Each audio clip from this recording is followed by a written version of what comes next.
Hello everyone, Dan here, and today I'll be showcasing a somewhat useless but cool nevertheless invention that I came up with while testing out slime blocks. Interestingly enough, there are no actual slime blocks involved in this build, but what can you do? So, the way this works is it's rather simple. There is an anvil here, which you just continue using until finally it breaks, after which a completely new one is placed in its place. And as you can see, there's, a solid block above, so yeah. Now, I know what you can say. Just make a huge stack of them and kind of outline them and make it look pretty. Use the bottom one, and obviously the next one gets replaced when they all fall down. And I agree with you. I mean, that's the normal way to do them, but yeah. I find that it's too easy, too simple. There's no redstone involved, so I took it upon myself to fix this oversight.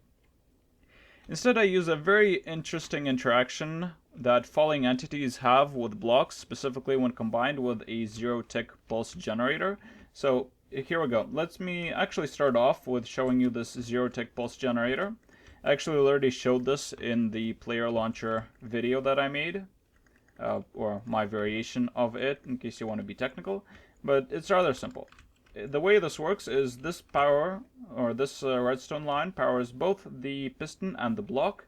The block gets powered, sending out the signal, but at the same time the piston gets powered, changing this block into a no longer solid one, the 36 I think it was, which means that at exactly the same tick, the pulse here gets turned off, giving you a zero-tick pulse.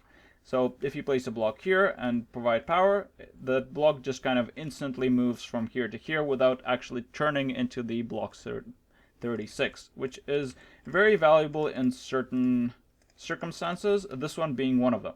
So the way I have this set up is when I click this button, it'll turn off this torch, and at the same time, in 3 ticks, it'll provide a zero-tick pulse to here, and then on one side I've got an anvil, and on the other one sand block, so it works pretty much the same way. I actually don't have one here, but you know what, let's just do it. It pretty much works exactly the same way with the dragon eggs, so /give at p dragon egg, I think that's it. Yep, here we go. So there's a dragon egg, and I'll drop it right here as well, and we'll see whether that works as well. And when I click this, there we go. The dragon egg requires a bit different timing apparently. Maybe one more here. Yeah, there we go. See? And then it breaks, obviously, because the stuff gets pushed back up. But anyway, that's actually the way it works, and it's very simple, but let me actually show that again, and with an anvil, because that is important. But basically what happens is, when I click this button at 3 ticks here, the block over here gets retracted because of the pistons, so the anvil turns into a falling block entity. And at the same time, as it's falling, I give a zero-tick pulse here, so this block moves right back into here, following 0 ticks, so almost, instantaneously. And so this doesn't cause the anvil to get pushed back up, so it kind of phases through the block. Let's watch it phase again. Not like, oh come on, don't do this to me. Here we go. So as you can see, they just phase completely through. And the more interesting thing is, because this is now an anvil, the piston, once it gets powered again, it won't push anything back up until we destroy that one, after which it gets triggered. Following that, we can actually set up a very, somewhat simple redstone contraption here, which uses a bud switch. So over here we have a bud switch, so whenever this gets triggered, it does that. It's slightly, I did shorten or elongate it to make it have more time in between to cause this to work better. But what happens is this gets destroyed, which causes this to update, pushing this over, causing this to trigger, or the redstone line, which goes over here and turns off this piston, which retracts that block down because there's no longer anything here. At exactly the same time, it 3 ticks later after that torch, or I think it's 2 ticks, it gives a 0-tick pulse into here, causing it to, the next one up to kind of phase through, as I've showed you before, after which it resets the bud switch so you can, it's ready for the next one. So let's watch that in action. There you go.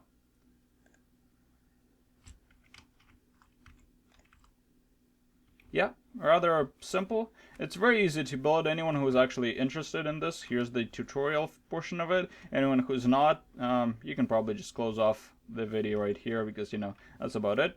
But yeah, I found it rather interesting approach. It's very strange, I'd say. If you can find any other use to it other than this, be my guest, and I'd love to see a video of you coming up with something. But anyway, so you want this piston over here with an anvil up on top. We can actually just finish this over here with another block and a line of anvils right up there. But anyway, going down here, we want a piston coming out, you know, touching like that with a redstone block. Off to the side right here, we want a line of blocks like so, with a piston going off to the side and another redstone block up there. Then we power this with a redstone torch and 2 repeaters like so at 4 ticks. Then we can provide this redstone line going like so into a block. And notice that when this gets triggered by, you know, bud power or bud switch over here, it'll go over here and power this block, which is important because we put another redstone repeater right here into a block with this torch over here. And all that's really left of this build is to provide the 0-tick pulse generator, which we do by building these 2 repeaters at 4 ticks, putting in this piston over here with a block right there, and just add in another redstone dust over here, and you are actually done. Let's see it in action. This goes like that, and yeah, the next anvil kind of phases through that block exactly the way I wanted to.